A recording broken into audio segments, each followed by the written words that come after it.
တခုတော့မဲတို့မှတ်ထားကြစမ်းဘယ်သူတရားပြက်ကဲကောင်မှမိနိုင်ငံအတွက်အသေးခန်းယုံတဲ့စစ်ပွဲကိုမနိုင်စေရဘူး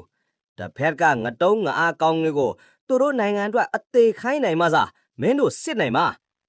ပြီးတော့အမေရိကန်တွေကတိုက်ရခိုက်ရမှာကိုကြောက်တယ်စစ်သေးမပါခြင်းဘူးဆိုတဲ့စကားတွေဟာအလကားလေလုံးထွားနေတာတွေပဲအမှန်တော့အမေရိကန်တွေဟာမျိုးရိုးစင်ဆက်တိုက်ခိုက်ရတာကိုကောင်းတဲ့ဆွဲအောင်ဝါသနာပါတဲ့လူတွေကွာတကယ်အမေရိကန်စစ်ဆိုတာတိုက်ပွဲရဲ့အငွေ့အသက်ကိုခံစားရတာကိုကအရတာတွေ့နေတဲ့သူတွေမင်းတို့ငယ်တွေကဖန်ခွန်ရင်လည်းအတော်ဆုံးကောင်းအပြေးပလန်ရင်လည်းအမြန်ဆုံးကောင်းပြီးတော့လက်ဝိသမားတွေထဲမှာလည်းအကျန်းဆုံးကောင်တွေကိုပဲအားကျခဲ့ကြတာမို့လားအမေရိကန်တွေဟာအောင်နိုင်သူကိုပဲချစ်မြတ်နိုးတယ်ရှုံးတဲ့ကောင်ကတော့မျက်စိအောက်တောင်အသားမခံနိုင်ဘူးအမြဲတမ်းအနိုင်ရဖို့ပဲကစားကြတာရှုံးနေတာကိုတောင်တဟားဟားရဲနေတဲ့ကောင်မျိုးဆိုရင်တော့ငါကတော့ငရဲမှာတောင်အဖက်လို့မှာမဟုတ်ဘူးဒါကြောင့်လဲအမေရိကန်တွေဟာစစ်ပွဲတပွဲမှမရှုံးခဲ့ဘူးတာနောက်လဲရှုံးမှာမဟုတ်ဘူးဘာလို့လဲဆိုတော့ရှုံးနှင့်ချင်းဆိုတဲ့အတွေးဟာအမေရိကန်တွေအတွက်ယွန်းရှာဆက်ဆုပ်စရာအကောင်းဆုံးမို့လို့ပဲ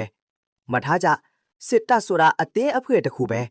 အတူတူစားအတူတူအိတ်အတူတူပိတ်ကြရတာ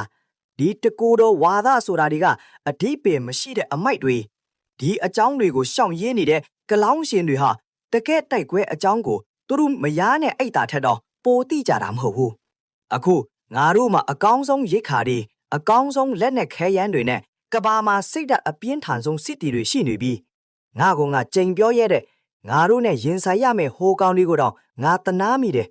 ငါတို့ကသူတို့ကိုတနတ်နဲ့ပြည့်ယုံတယ်မဟုတ်ဘူးအရှင်လက်ဘိုက်ဖောက်ဦးနိုင်ပြီးငါတို့တင်ကားတွေရဲ့ဘီးတန်းကြိုးတွေကိုချောစီအဖြစ်သုံးပစ်အောင်မှာအဲ့ဒီအောက်တန်းစာနာစီကောင်တွေကိုတကြုံနဲ့အပြတ်ရှင်းပြမယ်ကဲငါစစ်တီတို့ငါအစီကိုမင်းတို့တိပြီမို့လားတွားကြစားတွားပြီးကိုအစွမ်းကုန်တိတ်ကြ